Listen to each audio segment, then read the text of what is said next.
Comment ne pas payer d'impôts en immobilier? Alors l'imposition, c'est quelque chose qui nous fait tous peur.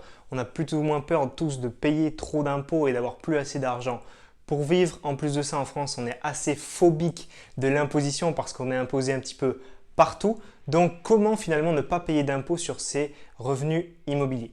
Avant toute chose, pense à t'abonner à ma chaîne YouTube pour rejoindre une communauté grandissante de plusieurs centaines d'investisseurs et pense à activer la petite cloche pour être prévenu à chaque fois que je publie une nouvelle vidéo et j'en publie 3 par semaine. Lorsque tu investis dans l'immobilier, il y a certains régimes fiscaux et certains montages fiscaux qui vont te permettre de payer le moins d'impôts possible sur ton impôt sur le revenu du moins parce qu'il y a d'autres impôts qui seront impossibles à supprimer comme par exemple la taxe foncière. Là, tu ne pourras pas passer au travers des mailles du filet ou bien la CFE lorsque tu fais du meublé et d'autres taxes également en société. Mais tous ces petits impôts, donc l'État va quand même te prendre une certaine partie avec CFE, taxes foncières et autres taxes, etc. Mais c'est quand même très faible comparé à l'imposition que tu pourrais avoir sur ton revenu ou bien sur les bénéfices d'une société ou tes dividendes, si tu veux te verser des dividendes via une SCI. Par exemple. Avant d'aller plus loin, j'aimerais juste te faire un petit warning. Il ne faut pas acheter un bien immobilier pour payer moins d'impôts. Par exemple, tout ce qui est Pinel, j'ai déjà fait une vidéo à ce sujet, je ne conseille pas du tout. Et il ne faut pas non plus acheter un bien immobilier pour un certain régime fiscal pour payer le moins d'impôts possible. On achète, c'est important de faire ça pour payer le moins d'impôts possible, etc. Mais ça ne doit pas être ta priorité numéro 1. Ce qu'il faut bien que tu comprennes, c'est que certes, tu vas payer moins d'impôts avec tel ou tel montage, régime fiscaux, mais il faut que ton bien il soit rentable de base. Il faut que ce soit un bon produit. C'est à l'achat que tu gagnes de l'argent. C'est pas en payant moins d'impôts. C'est à l'achat que tu gagnes de l'argent. Donc il faut que ce soit un bon produit, bien placé, liquide que tu peux revendre facilement, etc. On parlait de SCI, donc Société Civile Immobilière. Si tu fais une SCI à l'IS, donc à l'impôt sur les sociétés, si tu ne te sors jamais de dividendes, tu ne payeras pas d'impôt sur ton revenu. Donc ça, c'est sûr et certain. Si de l'argent ne vient pas de ta société sur ton compte en banque, tu n'auras pas à payer d'impôt sur le revenu sur cette somme-là. Donc si tout reste dans la société, tu ne payeras pas d'impôt sur ton revenu. Cependant, si ta société est en bénéfice, tu vas payer un impôt sur les sociétés. C'est pour ça qu'on dit SCI à l'IS, impôt sur les sociétés.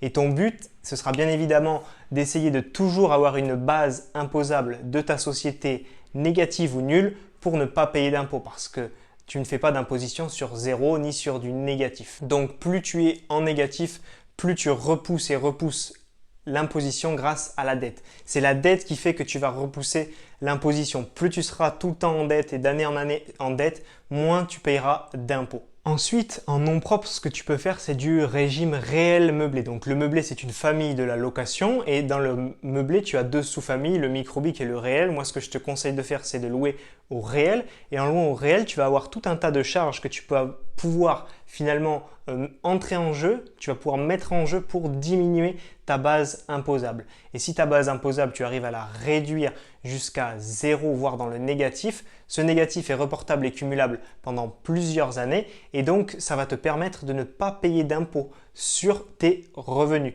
parce que tu auras une base imposable négative, donc tu ne peux toujours pas avoir d'imposition sur une base imposable négative ou nulle, donc tu ne payeras pas d'impôts. Je te prends un exemple, si tu fais rentrer 10 000 euros de loyer la première année où tu achètes ton bien, si c'est un bien qui vaut 100 000 euros, tu auras peut-être 8 000 euros de frais d'agence, 8 000 euros de frais de notaire, tu es déjà à 10 000 moins 8 et 8, 16, donc 10 000 moins 16 000, rien qu'avec ça tu es dans le négatif. Donc négatif fiscalement parlant ne veut pas dire que tu auras des dettes et que tu seras en déficit, ça veut juste dire que fiscalement parlant, comptablement parlant, tu seras en déficit et donc tu ne payeras pas d'impôts. Mais t'inquiète pas, il te restera quelque chose à mettre dans tes poches. De plus, tu vas avoir tout ce qui est amortissement du bien, amortissement des meubles et tout un tas de charges, assurance propriétaire non occupant, l'âge de lit, linge de maison, internet, électricité, tu as taxe foncière, tu as énormément de charges que tu peux déduire, passer en charge et ça va t'aider à ne pas payer d'impôts sur tes rentrées de loyer. Grâce à cette technique, tu ne payeras pas d'impôts pendant 3 ans, 5 ans, 10 ans, 15 ans et en plus de ça, j'ai oublié mais je n'ai pas parlé des travaux. Plus tu feras de travaux, plus ces travaux viendront diminuer ta base imposable pendant des années, d'où l'intérêt d'acheter des biens pourris et de les refaire à neuf, faire beaucoup de travaux, améliorer la qualité perçue et la qualité de ton logement. En plus, tous ces travaux passent en amortissement, en charge et donc tu seras dans le négatif pour encore plus de temps. Mais que ce soit avec ou sans travaux, tu verras qu'au moins sur 2-3 ans, tu ne payeras pas d'impôt sur ton revenu. De plus, si par exemple ton assiette imposable de ton premier bien immobilier, au bout de 2-3 ans, commence à retendre vers 0 et le positif. Quand tu fais du régime réel LMNP, la fiscalité elle est cumulée sur les différents biens immobiliers que tu as. Donc si ton premier revient vers le positif, eh bien il te suffit de faire un deuxième achat, de créer encore de la dette, de faire beaucoup de travaux, etc., pour replonger tout ça dans le négatif et ton deuxième bien compensera le premier pour toujours être à 0 ou dans le négatif au niveau de ta base imposable. J'espère que cette vidéo t'a plu et t'a permis d'y voir plus clair au niveau de l'imposition et de ce qui s'offre à toi en termes d'imposition dans l'immobilier. Si c'est le cas, like-la. Partage-la également avec un ami à toi qui a besoin d'informations sur la fiscalité de l'immobilier et qui ne croit encore pas qu'on peut payer 0 € d'impôt dans l'immobilier. Pense à t'abonner à ma chaîne YouTube pour rejoindre une communauté grandissante d'investisseurs et suivre mon parcours d'investisseur immobilier et d'entrepreneur.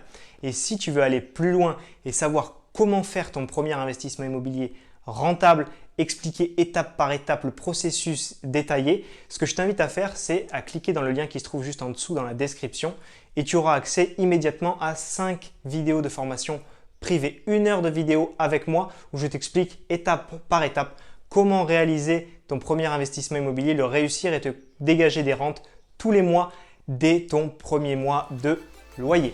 On se retrouve tous les deux de l'autre côté. C'était Rémi, à très vite. Ciao, ciao!